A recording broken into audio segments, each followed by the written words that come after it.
इस युद्ध ने दक्षिण का पूरा राजनीतिक नक्शा बदल कर रख दिया। बीजापुर हिल गया और एक नए साम्राज्य की नींव बहादुरी पर रखी गई। जावली का जंगल इतना घना था कि वहां सूरज की किरणें भी रास्ता भूल जाती थी।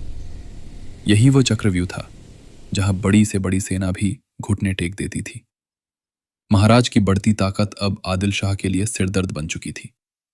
मराठों ने सिर्फ किले ही नहीं बल्कि व्यापार मार्गों पर भी अपना कब्जा जमा लिया था। अफजल खान ने कसम खाई थी, शिवाजी को जिंदा या मुर्दा पकड़कर ही लौटेगा। अनुभवी, निर्दयी और अहंकारी अफजल खां के पास 10,000 से ज्यादा सैनिक थे, साथ में भारी तोपखाना और हाथी घोड़ों की विशाल सेना। उसकी योजना साफ थी, एक ही वार में स्वराज्य के उगते सूरज को बुझा देना। लेकिन महाराज जानते थे कि खुले मैदान में खान से लड़ना आत्महत्या होगी, इसलिए रणनीति बदली गई। दुश्मन को अपने मैदान में लाना जरूरी था। प्रतापगढ़ कोई साधारण किला नहीं था, वो एक युद्ध रणनीति के लिए बनाया गया किला था। अफजल खान वाई में रुका हुआ था और शिवाजी महाराज के नीचे आने का इंतजार कर रहा था।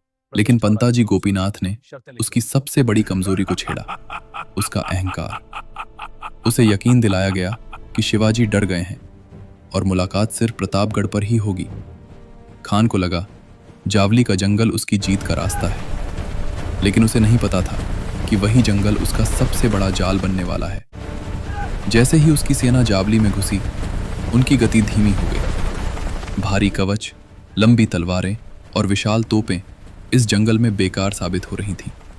हर पेड़ के पीछे एक मराठा सैनिक था, हर पत्थर के पीछे एक योजना छिपी हुई थी। गणिमी कावा का पहला नियम, दुश्मन की ताकत को ही उसकी कमजोरी बनाओ। मुलाकात के लिए एक भव्य शामियाना बनाया गया, ऊपर से शांति का संकेत, लेकिन अंदर युद्ध की पूरी तैयारी थी।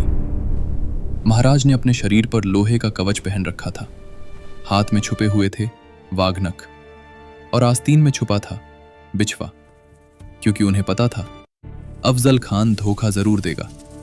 मुलाकात का वो पल इतिहास का सबसे खतरनाक पल बन चुका था।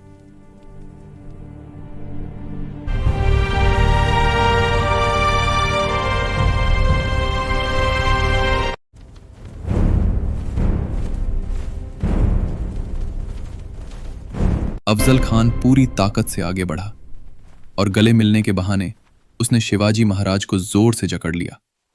उसी क्षण उसने वार किया, लेकिन उसका वार लोहे के कवच से टकराकर बेकार हो गया और अगले ही पल महाराज के वाघनयाज के पेट में उतर चुके थे।